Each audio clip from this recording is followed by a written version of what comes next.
안녕하십니까. 얼마 전에 은퇴한 통나무 건축가 우드맨입니다. 행복한 집짓기 시즌2 첫날인 오늘은 장안의 화제인 가드닝, 즉 정원 가꾸기에 대한 이야기를 해보려고 합니다. 칼 세이건의 코스모스 한국어 특별판 서문의 제목은 칼 세이건의 빈 의자입니다. 이 제목에 대한 설명이 바로 서문을 여는 첫 단락부터 시작되는데요. 직접 그 부분을 읽어보겠습니다. 날씨가 좋은 날이면 칼은 자연에 묻혀서 사색하며 글쓰기를 즐겼다. 뉴욕주 이타카시 소재의 우리 집을 둘러싼 바로 그 자연의 아름다움 속에서 말이다. 내가 이 글을 쓰고 있는 방의 창을 통하여 폭포로 비스듬히 이어지는 뜰이 가득히 밀려온다.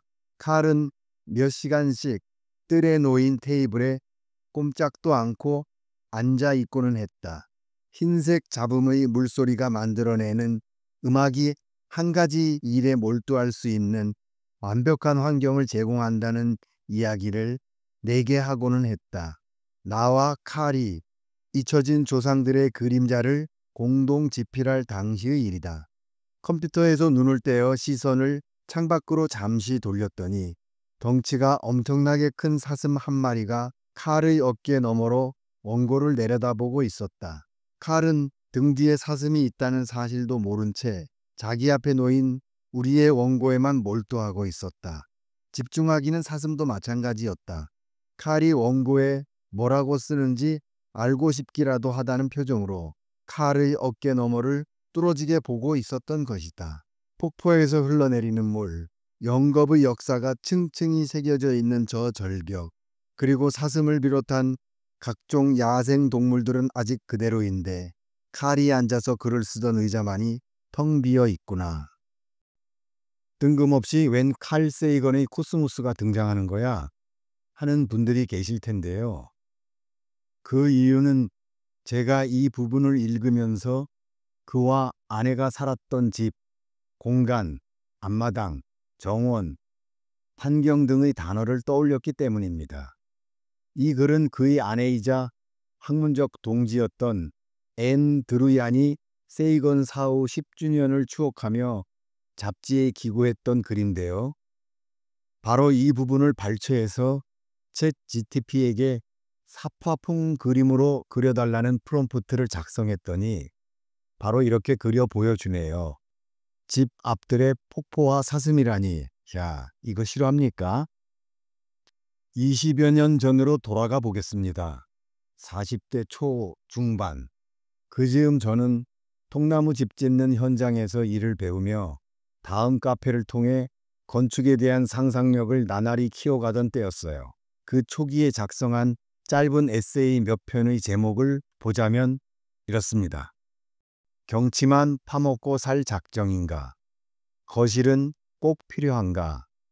다락방과 구름다리, 마당, 맨땅과 잔디, 하늘을 나는 수영장, 경사지에 집짓기, 변소, 목욕실, 탈의실, 그리고 돌담 어떻습니까? 등등이 있는데 이들 중 맨 처음에 쓴 글이 돌담에 대한 이야기였어요. 좀 쑥스럽지만 이 내용도 원문 그대로 읽어보겠습니다. 예전엔 몰랐던 건데 헤르만 헤세가 정원 가꾸기를 아주 좋아했던 모양입니다. 정원 일의 즐거움이란 책이 있군요.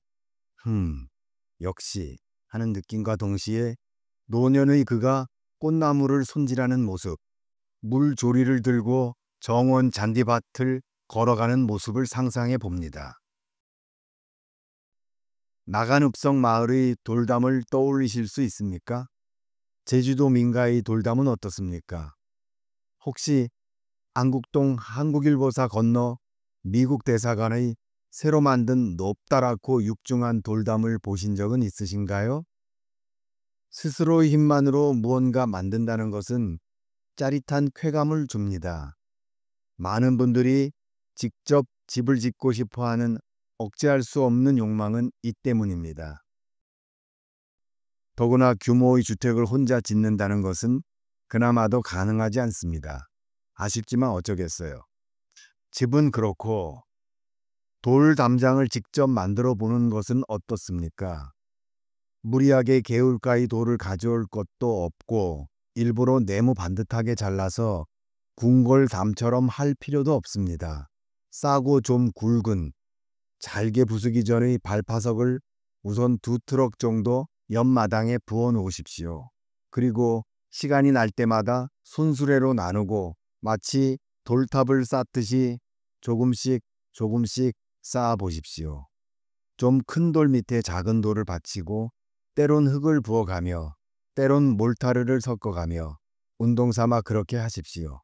그러다가 마음에 안 들면 그 부분만 허물어내고 다시 만들어도 됩니다. 너무 높게 쌓지 마시고 저게 담이구나 할 정도면 족합니다. 거기에 투자된 시간보다 생각할 수 있는 많은 시간이 오히려 덤으로 주어질 것입니다. 이번에는 헤르만 헤세가 등장했네요. 헤세는 어머니 덕분에 어린 시절부터 정원 일을 시작했고 그 후 거주지를 옮길 때마다 정원을 가꾸었다고 알려져 있습니다. 현대를 사는 우리들, 더구나 인구의 70% 가까이 도시 공동주택에서 사는 현실에서 정원 또는 정원 가꾸기란 단어는 실감하기 어렵죠. 하지만 도시에 살더라도 작은 마당이 있는 집에 살거나 현재 전원주택에 사는 분들, 그리고 앞으로 전원주택이나 농막, 최근에 떠오르고 있는 체류형 쉼터에 관심을 기울이는 분들에게는 그리 어색한 용어가 아닙니다. 이렇게 분류하는 예도 있어요. 소득이 2만 불 수준일 때 전원주택 붐이 일어나고 3만 불이 넘어서는 단계가 되면 정원일과 조경에 눈을 돌린다는 겁니다. 물론 헤르만 헤세는 100년 전부터 정원을 가꾸었고 카샤 튜더 할머니의 정원 이야기는 여기서 말해 못하겠습니까? 논외로 봐야겠죠. 저희 건축주 중에도 그런 변화가 발견되고 있습니다.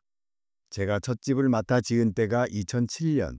물론 개인 성향 차이가 있습니다만 2010년대 중반까지 그 즈음에는 정원이 좀 기본을 한다는 구색 맞추기 정도였다고 하면 이후부터는 점점 정원에 진심인 분들이 보이기 시작했습니다. 특히 강렬하게 인상을 받은 세 분을 소개하자면 한 분은 10여 년 전부터 본체의 정원 가꾸기를 시작해서 제가 별채를 건축했을 무렵에는 정원에 대한 철학이랄까 나름의 기준과 확고한 주제를 가지고 정원을 가꾸는 중이셨어요.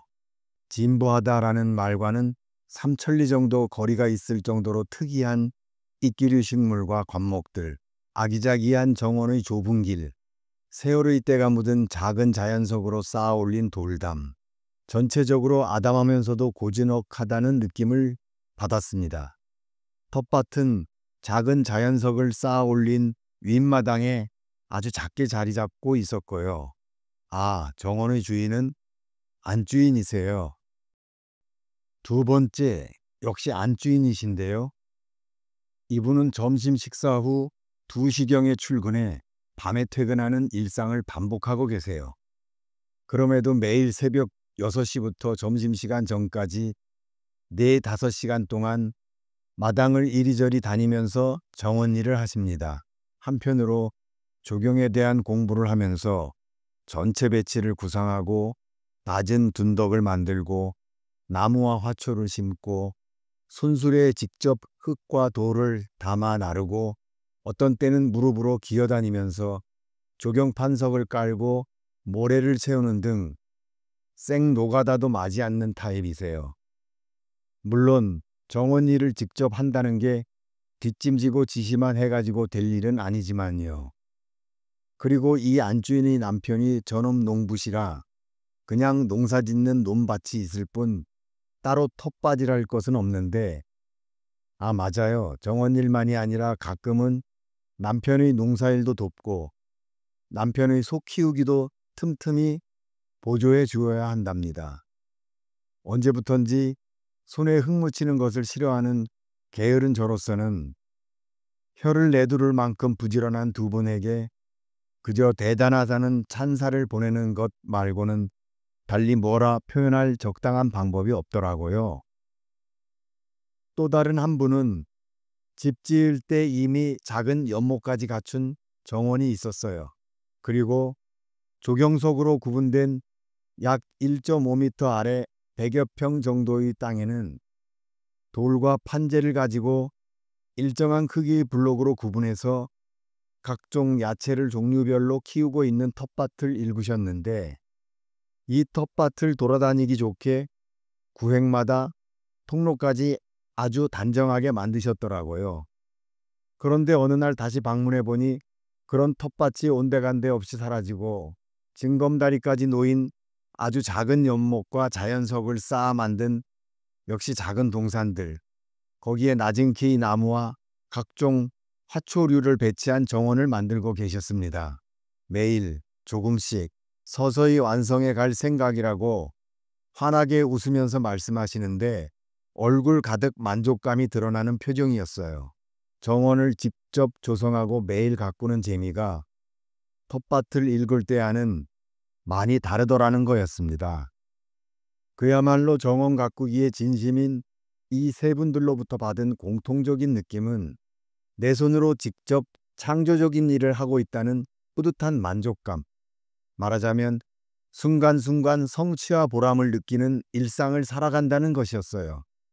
헤르만 헤세는 정원 일의 즐거움을 통해 손에 흙을 묻히는 행위는 나를 사람답게 만든다라며 고백한 바 있습니다. 식물 하나하나의 배치, 색감, 성장 과정까지 고민하며 내 손으로 직접 심은 나무와 꽃들, 시시각각 형형색색으로 보답하는 그들로부터 자연의 섭리를, 자연과 함께 살아가는 삶의 완성 단계로 바라본다면 지나친 비약이 될까요? 전원주택과 텃밭이 자연스럽게 받아들여지던 시기가 있었습니다. 그런데 그 흐름이 바뀌고 있다는 거예요. 이웃나라 일본에서도 그런 시기가 있었습니다. 물론 우리보다 빨랐죠. 정원 가꾸기가 주제인 잡지들이 생기고 예쁜 물통과 물조리, 장화 등등 정원 일에 필요한 도구들을 모아서 파는 시장이 이미 형성되어 있습니다. 정원 가꾸기, 정원 일이라는 게 생각보다 많은 분들에게 이미 현실이 되어 있습니다.